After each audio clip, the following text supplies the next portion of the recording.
ஆண்டவருடைய ஆவி என்மேல் உள்ளது, ஏனெனில் அவர் எனக்கு அருள் பொழிவு செய்துள்ளார். ஏழைகளுக்கு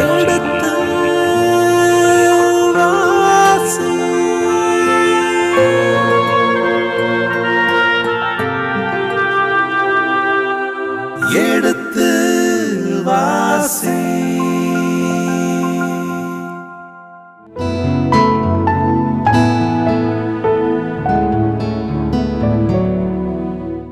இனிய இதயங்களே, எடுத்து வாசி நிகழ்ச்சியில் இதுவரை நாம் நீதி தலைவர்கள் புத்தகத்திற்குண்டான விவிலிய இறையியல் மீள்பார்வைக்கு செவிமடுத்தோம்.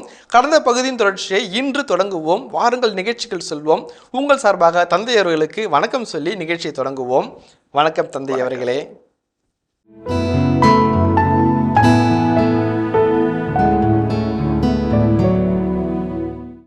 அந்த வகையில் பார்க்கின்ற பொழுது இந்த நீதித்துறை புத்தகத்தின் 19ஆம் அதிகாரத்தில் இருக்கிற லேவியர் என் மனதை கவர்ந்தவராக இருக்கிறார். அவருடைய கம்யூனிகேட்டிவ் ஸ்கில்ஸ் என்பது மிக பரபரப்பும் விறுவிறுப்பும் அதிர்ச்சியும் அதே சமயத்தில் ஒரு உக்கிரத்தை நமக்குள்ளாக எழுப்புகிற ஒரு கதாபாத்திரமாக வருகிறது.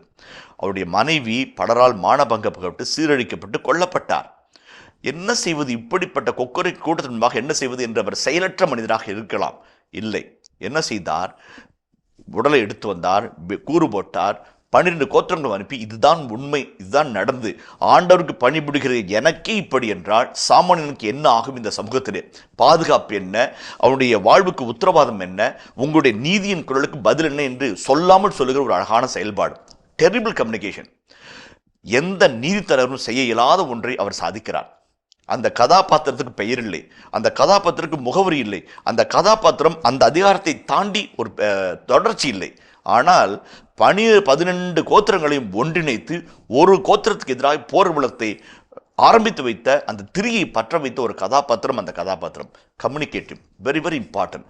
ரொம்ப பவர்ஃபுல்லாக, இனிமையாக, அதே சமயத்தில் இஃபெக்டிவாக கம்யூனிகேட் பண்ணும். இந்த உலகம் to be use to communicate. நீங்கள் இருப்பது கம்யூனிகேட் பண்ணுவதற்காக, தகவல் தொடர்பு பரிமாற்றம் செய்து கொள்வதற்காக. இந்த இடத்திலே நம் விரும்புவதை, வேண்டுவதை தகுந்த முறையில், தகுதியான நிலையில், நேரிய வழியில் நாம் தொடர்பு படுத்திக் கொள்ளாவிட்டால், தகவல் பரிமாற்றம் செய்து கொள்ளாவிட்டால் நல்ல தலைவராக உருவாக்கவே முடியாது. அதுவும் ஒரு அழகான கதாபாத்திரத்தை அங்கே காண்கிறோம். அடுத்ததாக ஆக்டிவ் லிசனிங். நல்ல தலைவர் என்பவர் செவிபொடுத்து கேட்பார். இன்றைக்கு கடவுள் ஒரு வாயையும் 2 செவிகளும் கொடுத்திருக்கிறார். ஒரு பங்கு கேட்டு 2 பங்கு செவிமடுத்து வாழ நம்மை அழைக்கிறார் என்பது இயற்கையின் நியதி. அந்த வகையில் பார்க்கின்ற பொழுது தன் மகளின் கூக்குரலை கேட்டு, எனக்கு வெறும் நிலத்தை கொடுத்து விட்டீர் அப்பா என்று அங்கலாய்த்த மகளுக்கு அவர் செவி கொடுத்து கேட்டு செயல் திட்டத்தோடு மேல் ஊற்றுக்களையும் கீழூற்றுக்களையும் தந்து அவனுடைய ஆசையை நிவர்த்தி செய்கிற, நிறைவேற்றுகிற ஒரு நல்ல தந்தை, செவிமடுத்து கேட்கிற ஒரு தந்தையை முதல் அதிகாரத்தில் நாம் காண்கிறோம். நீதித்தலைவர்கள் புத்தகம் 1ஆம் அதிகாரம் 14-15 வசனங்களிலே மகளின் கூக்குரல், தந்தையின் கடிவிறக்கம் அழகாய் செயல்படுகிற ஒரு அற்புதமான காட்சியை நாம் அங்கே காண்கிறோம். செவிமடுக்கிறது. இப்போ பாய்ஸுக்கும் கேர்ள்ஸுக்கும் என்ன வித்தியாசம்? என்ன சொல்லுவீங்க? நான் பசங்கிட்ட சொல்றது, பாய்ஸ் அது சின்னவங்களா இருக்கட்டும், பெரியவங்களா இருக்கட்டும், கல்யாணமானவங்களாகட்டும், பெரியவங்களாகட்டும், எல்லாத்துக்கும் ஒரே ஒரு இதுதான், இந்த காதில் வாங்கி இந்த காதில் விட்டுருவாங்க. அது எங்கள் காலையில் பார்க்குறோம், பிரதர்ஸை பார்க்குறோம், இந்த காலை வாங்கி இந்த காலை விட்டுருவாங்க. அது என்னதான் சொன்னாலும் ஓகே அப்படின்ட்டு போயிடுவாங்க. சில சமயத்தில் ஓட்டுக்காரம்மா சொல்லுவோம், எங்க சாயங்காலம் ஒர்க்கில் கேஸ் சிலிண்டர் வாங்கிட்டு வந்துருங்க. சரிம்மா அப்படின்னு எங்க மறக்காம அடுத்து இருமா வாங்கிட்டு வரமாரு. சாயங்காலம் ஸ்கூட்டர் டொர்ன்னு நிறுத்துவார். கேஸ் சிலிண்டரு, ஓ மறந்துட்டேன் அப்படிம்பாரு. இந்த காலை வாங்கி இந்த காலை விட்டுருவார். அது இயல்பான ஒரு குணம், அது எல்லாருக்கும் இருக்குது. யாரும் குறை சொல்லலை, எனக்கும் சேர்த்து தான். ஆனால் பெண்கள் அப்படி இல்லை, இந்த 2 காதலையும் வாங்கி இங்கே விட்டுருவாங்க. புரியுதுங்களா? வாயாடின்னு ஒரு வார்த்தை ஒன்று இருக்குது, 2 காதலையும் வாங்கி விட்டுருவாங்க. நான் யாரையும் குறை சொல்லலை, இதோ ஒரு சின்ன ஒரு பண்பு. ஆனால் பைபிள் அழகான ஒரு கதாபாத்திரம் சொல்லுகிறது. அன்னை மரியாள் அனைத்தையும் உள்ளத்தில் இருத்தி சிந்தித்து வந்தாலும் சொல்லுவாங்க. இந்த காதலை வாங்கி இந்த காலை விட்டுறக்கூடாது, 2 காதலையும் வாங்கி ஒரு வாயில் விட்டுறக்கூடாது, இங்கே சிந்தித்து வைக்கணும். அந்த ஆக்டிவ் லிசனிங் என்பது செவி கொடுத்து கேட்கிற தலைமைத்துவம் மிக அருமையான தலைமைத்துவம். ஒவ்வொரு முறையும் செவி கொடுத்து கேட்க வேண்டும். எனக்கு பிடித்தமான ஒரு பேராசிரியர் எங்களுடைய குருமடத்தில் இருக்கிறார். நல்ல ஆசிரியர், நல்ல வழிகாட்டி, பல விதங்களில் எனக்கு நல்ல முன்மாதிரியாக இருந்து வழிநடத்தியவர். அவரிடம் நிறைய சமயத்தில் பேசும்போது நம்ம சொல்கிறது கவனிக்கிறாரா இவர் அப்படின்ற மாதிரி நினைப்பேன். ஆனால் கேட்டுக்கிட்டே இருப்பார். நான் அவருடைய செயல் திட்டத்தை பார்த்தால் நான் சொன்ன ஒவ்வொன்றையும் உள்வாங்கி அதற்கு தகுந்த பதிலும் அது தகுந்த அறிவுரையும் அது தகுந்த செயல் திட்டம் கொடுக்குற ஒரு நல்ல மனிதரை அவர் பார்ப்பேன். அப்படியே வியந்து போவது உண்டு. அழட்டிக்காமல் கேட்பார், அப்படியே கேட்டுக்கிட்டே இருப்பார். நம்ம சொன்ன வார்த்தையில் ஒன்று சிந்தாமல் கேட்டுக்குவார். நல்ல லீடர்ஷிப். இந்த தமிழகத்தினுடைய முக்கியமான பொறுப்பில் இருந்து பணியாற்றுவதை நினைத்து பார்த்து மனது சந்தோஷமாக இருக்கிறது. அந்த நல்ல தலைமைத்துவத்தினுடைய அழகான பண்பு ஆக்டிவ் லிசனிங், செவிமடுத்து கேட்டல், அடுத்துடைய குறைபாடுகளை, அங்கலாய்ப்பை, கூக்குரலை, உரிமை குரலை, போராடும் குரலை, நீதிக்கான குரலை செவிமடுத்து கேட்பது, தட்டி கழிப்பதோ கண்டும் காணால் ஒதுங்கி செல்வதோ அல்லாமல் செவிமடுத்து கேட்பது அழகான ஒரு தலைமைத்துவ பண்பாக இந்த நீதித்துறை புத்தகத்தில் நாம் சந்திக்கிறோம். அதற்கு அடுத்தபடியாக growth மைண்ட் செட் என்று சொல்வார்கள். வளர்ச்சியை நோக்கிய ஒரு மனநிலை. இந்த வளர்ச்சி நோக்கிய மனநிலை கொண்ட நல்ல தலைவர்கள் எப்படி இருப்பார்கள் என்றால், சிம்சோனை போல அடுத்தது என்று செயல் திட்டம் கொண்டிருப்பார்கள். ஒரு சில சறுக்கல்கள், ஒரு சில தவறுகள், ஒரு சில வீழ்ச்சிகள் இருந்தால் தளர்ந்து போக மாட்டார்கள். தவறிலிருந்து எழுந்து அடுத்த நிலை நோக்கி நடந்து போவார்கள். அந்த growth மைண்ட் செட் அவர்களுக்கு அடிப்படையில் வளர வேண்டும், சிறக்க வேண்டும், முன்னேற வேண்டும், முன்னேற்ற பாதையில் நடத்த வேண்டும் என்ற அந்த ஒரு எண்ணம் மட்டும்தான் இருக்க வேண்டும். இடைச்சலாக வருகிற சின்ன சின்ன சங்கடங்கள், சின்ன சின்ன சறுக்கல்கள் இவங்களை எல்லாம் கண்டும் காணாமல் தொடர்ந்து போய்கொண்டே இருப்பார்கள். தாமஸ் ஆல்வா எடிசனை பற்றி அழகாக சொல்லுவார்கள். 1530 கண்டுபிடிப்புகளை கண்டுபிடித்தவர். ஒரு விஞ்ஞான உலகத்தில் முடிசூடா மன்னனாக கண்டுபிடித்த அனைத்தையும் காசாக்கி செல்வந்தராய் வாழ்ந்தவர். அவரை பற்றி சொல்லும்போது ஒரு வார்த்தை சொல்வார்கள். அந்த மின்சார பல்பை கண்டுபிடிக்க அவர் கிட்டத்தட்ட 100க்கும் மேற்பட்ட சோதனைகளை நடத்த வேண்டியதாக இருந்தது. 110 அல்லது 115வது சோதனையில் தான் அவர் வென்றார். அப்போ அவர் பார்த்து கேட்டாங்க, 115 முறை தோற்றுறீங்களே, இதை ஃபஸ்ட்டே செஞ்சிருந்தீங்கன்னாக்க கரெக்டாக முடிச்சுக்கலாமே. அப்போ அவர் சொல்வார், இந்த வெற்றிக்கான படிக்கட்டு 115வது படிக்கட்டில் இருப்பதை இப்பொழுது கண்டுபிடித்தேன். அந்த 115 படிக்கட்டுகளில் அது வெற்றியின் வழி அல்ல என்பதை நான் உணர்ந்து கொண்டதனால் வந்த விளைவு இது என்று வகை சொன்னார். அது ரொம்ப ரொம்ப முக்கியம். ரொம்ப அழகான கருத்து. தோல்விகள், சங்கடங்கள், சறுக்கல்களை கண்டாமல் சளைத்து போகாமல் வெற்றி நோக்கி முனைப்போடு செல்கிற ஒரு நல்ல தலைவர் தான் growth மைண்ட் செட்டை நமக்கு படம் பிடித்து காட்டுகிறார். அதை தான் பாராக்கினுடைய கதாபாத்திரத்தில் நாம் காண்கிறோம். நீதித்துறை புத்தகத்திலே 4ஆம் அதிகாரத்திலும் 5ஆம் அதிகாரத்திலும் வருகிற அழகான கதாபாத்திரம். அவருக்கென்று ஒரு பெரிய செயல்பாடு இதெல்லாம் இல்லை. சொன்னதை செய்வார்.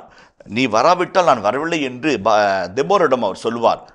இவருடைய பணியை ஏஎல் என்கிறவர் செய்து முடிப்பார். ஆனாலும் அவர் வெற்றியை நோக்கி படையை நடத்துவதும், போராடியை தேடி போவதும், படையை நடத்துவதும், அப்படி தனக்கு கொடுக்கப்பட்ட பணியை growth மைண்ட் செட்டோடு செய்கிற ஒரு கதாபாத்திரமாக மிளகிறதை நான் பார்க்கிறேன். அடுத்தபடியாக பேஷன்ஸ். சில சமயத்தில் மிக முக்கியமான ஒரு குணமாக தலைமைத்துக்கு தேவைப்படுவது பொறுமை. ஓடுமீன் ஓட உருமீன் வருமளவும் காத்திருக்குமாம் கொக்கு என்று சொல்வார்கள். ஓடுமீன் ஓட உருமீன் வருமளவும். அந்த பொறுமையை இழந்தோம் என்று சொன்னால் வெற்றி நமது வசமாகாது. பொறுமையோடு காலத்தினால் செய்கின்ற செயல்பாடு மிக முக்கியம். காலத்தினால் செயல்படுகிற செயலூக்கம் மிக முக்கியம். அந்த வாய்ப்பு வரும்போது தயாராக காத்திருந்து, பொறுமையோடு காத்திருந்து வெற்றியை தட்டி பிறக்கும் நல்ல குணம் தலைமைத்துவத்தினுடைய உண்மையான பண்பாடு. அபிமெலேக்கை பாருங்கள். மிகுந்த பொறுமை. அவரை விலைமாதின் மகன் என்கிறார்கள். ஒரு ஒற்றைக்கல்லில் 70 பேரை கொன்ற மூடன் என்கிறார்கள். ஒரு கருங்காலி மரத்தை நீ அரசனாக்கியிருக்கல என்று அவப்பெயராய் யோத்தம் சொல்கிறார். பொறுமை. பொறுமையாயிருந்து செயல் திட்டம் தீட்டி எதிர்காலிகள் ஒவ்வொருவரையும் வெற்றி வீழ்த்தி தனிப்பெரும் தலைவராய் தலையெடுக்கிறார். அந்த அபிமெலேக்கு அந்த பொறுமையினுடைய பொக்கிஷமாக செயல்படுகிறார். ஒரு நல்ல கதாபாத்திரமாக விழுகிறதை நான் காண்கிறேன். பல சமயத்தில் பொறுமை இழந்தவர்கள் வாழ்க்கை இழந்து போகிறார்கள். பொறுமை இழந்தவர்கள் வெற்றி இழந்து போகிறார்கள். பொறுமை இழந்தவர்கள் வாய்ப்புகளை இழந்து போகிறார்கள். பொறுமையோடு கூடிய தலைமைத்துவம் சிறந்த தலைமைத்துவம் என்பதை இந்த அபிமெலேக்கு கதாபாத்திரம் நமக்கு சுட்டி காட்டுகிறது. அடுத்த ஒரு தலைமைத்துவ பண்பாக காண்பது நேர்மறை எண்ணம் கொண்ட தலைமைத்துவம், ஆப்டிமிஸ்டிக் லீடர்ஷிப். இது முக்கியமான ஒரு குணமாக இன்றைய தலைவர்களுக்கு சொல்லப்படுகிறது. அது அலுவலகமாக இருக்கட்டும், அல்லது தொழிற்சாலையாக இருக்கட்டும், தொழிற்சங்கமாக இருக்கட்டும், ஆசிரிய பள்ளிக்கூடமாக இருக்கட்டும், எல்லா இடங்களிலும் நல்ல தலைவர் என்கிறவர் நேர்மறை எண்ணம், நேர்மறை செயல் திட்டம் கொண்டவராக இருந்தால் வெற்றி அவரது வசமாகும் என்பது எளிய கருத்து. இதற்கு சிறந்த கதாபாத்திரமாக வருவது ஏகூது என்கின்ற அருமையான கதாபாத்திரம். நீதித்துறை புத்தகத்திலே 3ஆம் அதிகாரத்திலே 12ஆம் வசனம் தொடங்கி அந்த கதாபாத்திரத்தை நாம் காண்கிறோம். அவர் எளிய மனிதர். அவரை எதிர்த்து போராடுகிற மோவாபிய மன்னன் வலிமை வாய்ந்த இனம், மிகப்பெரிய அரண்மனை, மிகப்பெரிய காவல், மிகப்பெரிய தோட்டம் எல்லாம் இருக்கிறது. தன் தொடை இடுக்கிலே ஒரு கத்தியை சொருகி கொண்டு தனியே சந்திக்க வருகிறார். அவருடைய நேர்மறை எண்ணம் பாருங்கள், ஆப்டிமிஸ்டிக்காக நம்ம வெற்றி பெற முடியும். அவருடைய தன்னம்பிக்கை, நேர்மறை எண்ணம் அவரை வெற்றி கொண்டு வருகிறது. அரசனிடம் பேசி அவரை வசியப்படுத்தி எல்லாரையும் அனுப்பிவிட்டு தனிமைப்படுத்தி அவர் ஓய்வறையில் இருக்கும்போது அவரை வெற்றி வீழ்த்துகிறார். அந்த நேர்மறை ஆப்டிமிஸ்டிக் அப்ரோச் அவரை சாதாரண தலைவரிலிருந்து ஒரு பெரிய சாம்ராஜ்யத்தினுடைய தலைவரை வெட்டி வீழ்த்தக்கூடிய வாய்ப்பை அவருக்கு பெற்று தருகிறது. அதுதான் ஏகுனுடைய கதாபாத்திரம் அந்த இடத்துல காண்கிறோம். அடுத்ததாக இன்னும் ஒரு தலைமைத்துவ பண்பு டெசிஷன் மேக்கிங் என்று சொல்வார்கள். காலத்தினால் எடுக்கப்படுகிற முடிவுகள் பல விபத்துகளையும் ஆபத்துகளையும் தவிர்க்கிறது என்று சொல்வார்கள். நல்ல முடிவுகளை சரியான நேரத்தில் எடுக்க வேண்டும். அது ரொம்ப ரொம்ப முக்கியம். டாக்டர் புரட்சித் தலைவர் எம்ஜிஆரை பற்றி அவருடைய வாழ்க்கை குறிப்பிட அவருடைய வழக்கறிஞர் ஒரு அழகான செய்தியை கொடுக்கிறார். ஒரு கட்டத்தில் பல படங்கள் தொய்வாகவும் ஓடாமலும் நஷ்டத்தையும் உருவாக்கி கொடுத்தது. இந்த நடிப்பு தொழிலை விட்டு போய்விடலாமா என்றெல்லாம் ஒரு சிக்கலான சூழலிலே ஒரு படம் எடுக்கிறார். தன் சொத்தை எல்லாம் தன்னுடைய மூலதனத்தை எல்லாம் போட்டு அந்த படத்தை எடுக்கிறார். அந்த படத்திற்கு பெயர் வைக்கிறார், இந்த படம் நன்றாக ஓடினால் நான் மன்னன், இந்த படம் நன்றாக ஓட வேண்டால் நான் நாடோடி என்ற கருத்திலே நாடோடி மன்னன் பெயர் வைக்கிறார். அந்த படம் வெற்றி பெற்றது, வசூலை வாரி குவித்தது. அந்த படத்தின் மூலமாக அவர் பெற்றுக்கொண்ட புகழும் செல்வமும் அளப்பரியது. அவருடைய வாழ்க்கையை புரட்டிப்பட்டது என்று சொல்வார்கள். அந்த வகையில் பார்க்கின்ற பொழுது சரியான நேரத்தில் உறுதிப்பாடும் சவால் நிறைந்த ஒரு இக்கட்டான சூழலில் நல்ல முடிவுகள் எடுக்கிற தலைமைத்துவம் அருமையான தலைமைத்துவம். அது திருச்சபைக்குள்ளாகவும் பொது வாழ்வுக்குள்ளாகவும் தக்க நேரத்தில் சரியாக எடுக்கணும். சில பேர் முடிவெடுப்பாங்க, காலம் தாழ்த்திய முடிவுகளாக இருக்கும் அல்லது தவறான முடிவுகளாக இருக்கும். நல்ல முடிவெடுக்கும் தன்மையை நம் பிள்ளைகளுக்கு இளம் வயதிலேயே கற்றுக் கொடுக்க வேண்டும். சில சமயத்தில் எல்லாத்தையும் அப்பா சொல்லி அம்மா சொல்லியே பிள்ளைகளை வளர்த்தி ஒரு கட்டத்தில் பிள்ளைகள் சுயமாக சிந்திக்கும், சுயமாக முடிவெடுக்கும் தன்மை இல்லாமல் அம்மா என்ன சொல்கிறீங்க, அப்பா என்ன சொல்கிறீங்கன்னு கல்யாண பிற்பாடும் கேட்கும்போது குடும்பத்தில் பூசலும் போய்ச்சலும் வருகிறது. முடிவெடுக்கும் தன்மையோடு வளரப்படுகின்ற தலைமைத்துவம் மிகச்சிறந்த குடும்பத் தலைவர்களை, மிகச்சிறந்த பங்கு தலைவர்களை, மிகப்பெரிய மறைமாவட்ட தலைவர்களை உருவாக்கும் என்பதில் துளிய மையம் கிடையாது. அதற்கான அழகான கதாபாத்திரமாக வருகிறது சாம்சனுடைய கதாபாத்திரம். சிம்சோன் என்று சொல்லப்படுகிற அந்த சாம்சன் பல இடங்களில் முடிவெடுக்க வேண்டிய சூழலுக்கு தள்ளப்படுகிறார். அது மனைவியினுடைய திருமணமாக இருக்கட்டும், அல்லது கண்ட பெண்ணினுடைய மையில் கொண்ட நேரமாக இருக்கட்டும், நண்பர்களோடு விவாதம் செய்வதாக இருக்கட்டும், பிலிஸ்தர்களை வெல்வதாக இருக்கட்டும், அல்லது இறுதி கட்டத்தில் சிறைப்பட்டு பழிவாங்கும் திருடமாக இருக்கட்டும், ஒவ்வொரு இடத்திலும் முடிவெடுக்கிறார். டக்கு முடிவெடுக்கிறார்.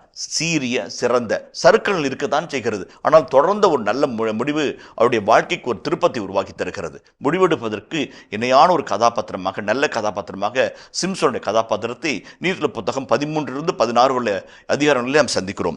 இறுதியாக ஒவ்வொரு தலைவரும் வெளிப்படையானவனாக இருக்க வேண்டும். டிரான்ஸ்பரண்ட் லீடர்ஷிப் என்று சொல்வார்கள்.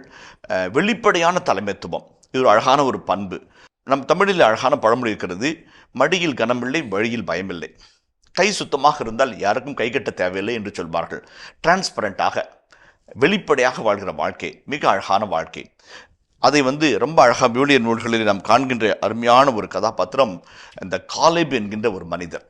மிக அருமையான ஒரு மனிதர்.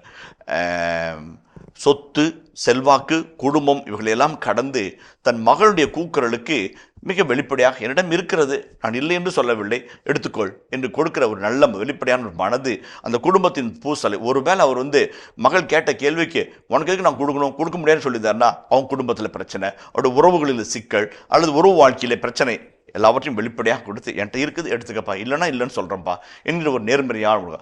அதேபோல் தெபோராவின் கதாபாத்திரம் ஒரு வெளிப்படையான கதாபாத்திரம், ரொம்ப டிரான்ஸ்பரண்ட். நீ ஜெயிக்க மாட்ட, அந்த பொண்ணுனால ஜெயிப்ப நீ என்று ஓப்பனாக சொல்கிறாங்க. அந்த ஒரு வெளிப்படையான ஒரு குணம் மிக முக்கியமானது. மறைத்து ஒழித்து சீக்ரெட்டிவாக ரகசியமாக செயல்படுகிறது அல்லாமல் வெளிப்படையாக. என் வாழ்வு என்பது திறந்த புத்தகம் என்று ஒரு அறிஞர் தன்னை பற்றி சொல்வார். திறந்த புத்தகம் எதை குறித்து காட்டுகிறது? ஒளிவில்லை, மறைவில்லை, ரகசிய செயல்பாடுகள் இல்லை, ஊழல் இல்லை, லஞ்சம் இல்லை, கையூட்டில்லை, திரைமறைவு செயல்பாடுகள் இல்லை. வெளிப்படையான திறந்த புத்தகம் என்று தன்னை அடையாளம் காட்டிக்கொள்வார். அப்படிப்பட்ட தலைமைத்துவம் இன்றைக்கு மிகப்பெரிய தேவையாக இருக்கிறது. டிரான்ஸ்பரண்ட் லீடர்ஷிப், ஒளிவு மறைவில்லாமல் வெளிப்படையாக இருக்கிற தந்தையை பாருங்கள், அவரிடம் இருப்பதை மகளோடு பகிர்ந்து கொடுக்கக்கூடிய வெளிப்படையான ஒரு தன்மை. தெபோராவுடைய கதாபாத்திரத்தை பாருங்கள், உள்ளதை உள்ளபடி சொல்வது, ஒளிவு மறைவில்லாமல். நீ ஜெயிப்பது கிடையாது, வெற்றி என்பது ஒரு பெண்ணால் வரும் என்று மிக வெளிப்படையாக சொல்வது. திட்டத்தை தேட்டி நீங்கள் என்னோடு வராவிட்டால் நான் அப்போருக்கு போக மாட்டேன்னு அடைபிடிக்கிற பாராக்குக்கும் தன்னை மெச்சுகிறானே என்று உண்மையை மறைக்காமல் வெளிப்படையாக சொல்கிற ஒரு மனப்பக்குவம். அதான் உண்மையான தலைமைத்துவம்.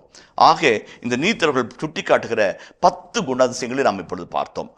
அப்படி வரிசை ஒன்றை சொல்லி நம்ம நிறைவு செய்வோம். இதற்கு என்ன சொன்னதை நிறைவுபடுத்துவோம். அதில் நேரிய ஒருங்கமைந்த மனது, இன்டெகிரிட்டி. 2வது செல்ஃப் அவேர்னஸ், சுய விழிப்புணர்வு. 3வது எம்பத்தி, கழிவிறக்கம். 4வது கம்யூனிகேட்டிவ், தொடர்பாளராக, சிறந்த தகவல் பரிமாறுகிறவராக. ஆக்டிவ் லிசனிங், உண்மையாக செவிமடுத்து கேட்பவராக.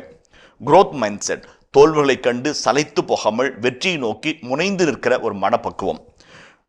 4வதாக பொறுமையோடு கூடிய தலைமைத்துவம். அடுத்ததாக நேரிய மனதோடு செயல்படுகிற, நேரிய மனதோடு முடிவெடுக்கிற நேர்மறை எண்ணம் கொண்ட தலைமைத்துவம். அடுத்ததாக தக்க சமயத்தில் எடுக்கிற நேரிய முடிவெடுக்கும் தன்மை, தீர்க்கமான உறுதியான எடுத்த முடிவில் நிலைத்து நிற்கிற மனப்பக்குவம், டிசிஷன் மேக்கிங். இறுதியாக டிரான்ஸ்பரண்ட், வெளிப்படையான உள்ளம். இந்த 10 குணங்களில் ஒரு சில குணங்களை நாம் பெற்றுக்கொண்டாலே நல்ல தலைவராக குடும்பத்திலே, பணிபுரிகின்ற இடத்திலே, தொழிற்சாலையிலே, தொழிற்சங்கங்கள் மத்தியிலே அல்லது இன்ன பிற இடங்களிலே நல்ல தலைவராக வளம் வரலாம். இன்றைக்கு நாம் காண்கிற பெங்களூரிலே நிறைய இடங்களிலே ஹெச்ஆராக, ஹியூமன் ரிசோர்ஸ் மேனேஜ்மெண்ட்டாக பணிபுரிகிற பல நபர்களை சந்திக்கும் போது மிகப்பெரிய அளவிலே கிறிஸ்துவ மாணவர்களை காண்கிறேன். நிறைய கம்பெனியில் பெங்களூரில் ஹெச்ஆராக செயல்படுறவங்க எல்லாமே கிறிஸ்துவ சகோதரர்கள். எப்படிப்பா இவ்வளோ ஆர்கனைசிங் கெப்பாசிட்டி வந்துச்சு, எப்படி ஒரு டிசிஷன் மேக்கிங் கெப்பாசிட்டி வந்துச்சு, எப்படி இவ்வளோ அழகாக இந்த இடத்துல இவ்வளோ கம்பெனியை மேனேஜ் பண்ணுற ரெக்ரூட்மெண்ட், சேலரி ஹைக்கு, இன்க்ரிமெண்ட் எல்லாமே நீங்கள் பார்த்துக்கிறீங்க, எப்படி இது பாசிபிலிட்டி? ஃபாதர் எல்லாம் யூத் குரூப்லேருந்து கற்றுக்கிட்டது ஃபாதர். அழகாக சொல்லுவாங்க.